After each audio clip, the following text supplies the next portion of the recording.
ನಾಡಿನ ಸಮಸ್ತ ಜನತೆಗೆ ಮಕರ ಸಂಕ್ರಾಂತಿ ಹಬ್ಬದ ಹಾರ್ದಿಕ ಶುಭಾಶಯಗಳು. ಶುಭ ಕೋರುವವರು ಮನೋಜ್ ಚಂದ್ರಪ್ಪ, ಕಾಂಗ್ರೆಸ್ ಮುಖಂಡರು, ಹೊಂಬೇಗೌಡನಗರ, ಬೆಂಗಳೂರು. ಕೃಷಿ ಸಚಿವರ ಸ್ವಕ್ಷೇತ್ರದಲ್ಲಿ ಬ್ರಹ್ಮಾಂಡ ಭ್ರಷ್ಟಾಚಾರ ಆಗ್ತಾ ಇದೆ. ಲೋಕ ರೇಡ್ನಲ್ಲಿ 100 ಕೋಟಿ ಅಕ್ರಮ ಆಗಿರುವುದು ಬಯಲಿಗೆ ಬಂದಿದೆ. ಸರ್ಕಾರಿ ಅಧಿಕಾರಿಗಳು, ಸಿಬ್ಬಂದಿ ಸೇರಿ 10 ಜನರ ವಿರುದ್ಧ ಎಫ್ಐಆರ್ ಆಗಿದೆ.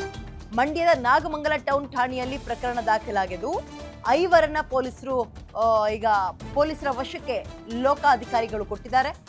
5 ಸರ್ಕಾರಿ ನೌಕರರು 14 ದಿನ ನ್ಯಾಯಾಂಗ ಬಂಧನಕ್ಕೆ ಒಳಗಾಗಿದ್ದಾರೆ. ಈಗ ನಾಗಮಂಗಲ ತಾಲೂಕು ಕಚೇರಿ ಮೇಲೆ ನಡೆದಂತಹ ರೈಡ್ ಇದು.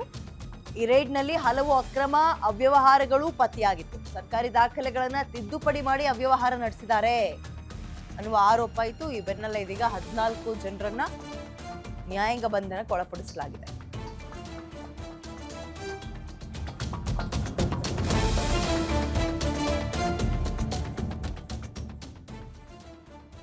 ಸಾಗುವಳಿ ವಿತರಣಾ ವಹಿವಾಟಿನಲ್ಲಿ ತಿದ್ದುಪಡಿಯನ್ನ ಹೆಚ್ಚುವರಿಯಾಗಿ ಮಾಡಿದ್ರು. ಫಲಾನುಭವಿಗಳ ಹೆಸರನ್ನ ಅಕ್ರಮವಾಗಿ ಸೇರ್ಪಡೆ ಮಾಡಿದ್ರು. ಕಚೇರಿಯ ರಿಜಿಸ್ಟರ್ಗಳು ತಾಲೂಕು ಸಿಬ್ಬಂದಿ ಮನೆಯಲ್ಲಿ ಪತ್ತೆಯಾಗಿತ್ತು. ನಕಲಿ ಸಾಗುವಳಿ ಚೀಟಿಗಳ ಸೃಷ್ಟಿ ಮಾಡಿದ್ರು.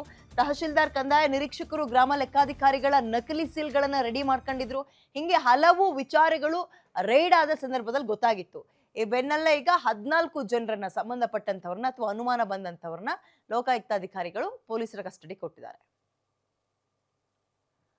ಮೋರ್ ಡೀಟೇಲ್ಸ್ ನನ್ನ ಕಲಿಗೆ ರಾಘವೇಂದ್ರ ನೀಡ್ತಾರೆ. ರಾಘವೇಂದ್ರ, ಸಿಕ್ಕಿರುವಂತಹ ಸಾಕ್ಷಿಗಳು ಎಷ್ಟು ಮತ್ತು ಯಾವುವು? ಎಷ್ಟು ಜನರನ್ನ ಈಗ ನ್ಯಾಯಾಂಗ ಬಂಧನಕ್ಕೆ ಒಳಪಡಿಸಲಾಗಿದೆ? ಡೀಟೇಲ್ಸ್ ಏನಿದೆ? ರೇಟ್ ಕಂಪ್ಲೀಟ್ ಆಯ್ತಾ ಅಥವಾ ಇನ್ನೂ ಮುಂದುವರಿಯೋ ಸಾಧ್ಯತೆ ಇದೆಯಾ?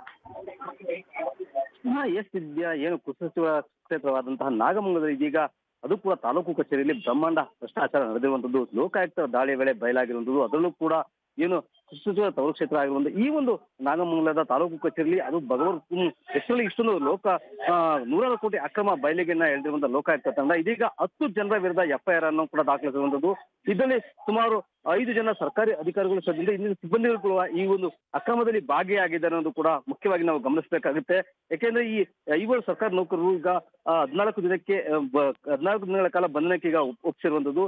ಈ ಕಚೇರಿ ವೇಳೆ ದಾಳಿ ನಡೆಸಿದ ಸಂದರ್ಭದಲ್ಲಿ ಹಲವು ಅಕ್ರಮಗಳು ಕೂಡ ಬಯಲಾಗಿದೆ. ಏನು ಸಾಗುವಳಿ ವಿತರಣಾ ಚೀಟಿಯಲ್ಲಿ ತಿದ್ದುಪಡಿ ಮಾಡಿರುವಂತದ್ದು, ಬೇರೆ ಬೇರೆ ವ್ಯಕ್ತಿಗಳಿಗೆ ಈ ಒಂದು ಸರ್ಕಾರಿ ಭೂಮಿಯನ್ನ ನಕಲಿ ಕಾರ್ಯಗಳ ಮೂಲಕ ಅವರ ಹೆಸರಿಗೆ ಮಾಡಿಕೊಟ್ಟಿರುವಂತದ್ದು ಕೂಡ ಎಲ್ಲವೂ ಕೂಡ ಪತ್ತೆಯಾಗಿದೆ. ಜೊತೆಗೆ ಏನು ಕಂದಾಯ ನಿರೀಕ್ಷಕರು ಸೇರಿದಂತೆ ಆರಕ್ಷಕ ಪ್ರಥಮ ದರ್ಜೆ ಹಾಗೂ ದ್ವಿತೀಯ ದರ್ಜೆ ಸಹಾಯಕರು, ತಹಸೀಲ್ದಾರ್ ರವಿಶಂಕರ್ ಹಾಗೂ ಇನ್ನಿತರ ಗ್ರಾಮ ಸಹಾಯಕ ಅಧಿಕಾರಿಗಳು ಕೂಡ ಈಗ ಈ ಒಂದು ಇದರಲ್ಲಿ ಭಾಗಿಯಾಗಿದ್ದಾರೆ. ಮುಖ್ಯವಾಗಿ ನೋಡುತ್ತಾ ಹೋಗೋದಾದ್ರೆ ನಾಗಮಂಗಲ ತಾಲೂಕಿನ ಈ ರೀತಿಯ ಬ್ರಹ್ಮಾಂಡ ಭ್ರಷ್ಟಾಚಾರ ಆಗಿರುವಂತದ್ದು ನಿಜಕ್ಕೂ ಕೂಡ ಅಲ್ಲಿನ ಜನರಲ್ಲಿ ಒಂದು ರೀತಿ ಶಾಖನ ತಂದಿರುವಂತದ್ದು. ಯಾಕೆಂದ್ರೆ ಸರ್ಕಾರಿ ಜಮೀನಿನ ಈ ರೀತಿಯಾಗಿ ಇದ್ದ ಸರ್ಕಾರಿ ಅಧಿಕಾರಿಗಳೇ ಬೇರೆ ಬೇರೆ ರೀತಿಯಾಗಿ ಅಕ್ರಮಕ್ಕೆ ಎಸಗಿರುವಂತದ್ದು ಇದೀಗ ಅಲ್ಲಿನ ಜನರಲ್ಲಿ ಮತ್ತೆ ಸರ್ಕಾರಕ್ಕೂ ಕೂಡ ಒಂದು ರೀತಿ ಮುಜುಗರ ತರುವಂತ ಕೆಲಸ ಆಗಿದೆ. ಯಾಕೆಂದ್ರೆ ಈಗ ಕೃಷಿ ಸಚಿವರ ತವರಾಗಿರುವಂತಹ ಈ ಒಂದು ಕ್ಷೇತ್ರದಲ್ಲಿ ಇಷ್ಟೊಂದು ಬ್ರಹ್ಮಾಂಡ ಭ್ರಷ್ಟಾಚಾರ ಆಗಿರುವಂತದ್ದು ಕೂಡ ಈಗ ಬಯಲಿಗೆ ಬಂದಿರುವಂತದ್ದು. ವಿದ್ಯಾ, ಓಕೆ, ಥ್ಯಾಂಕ್ ಯು ಡೀಟೇಲ್ಸ್ಗೆ.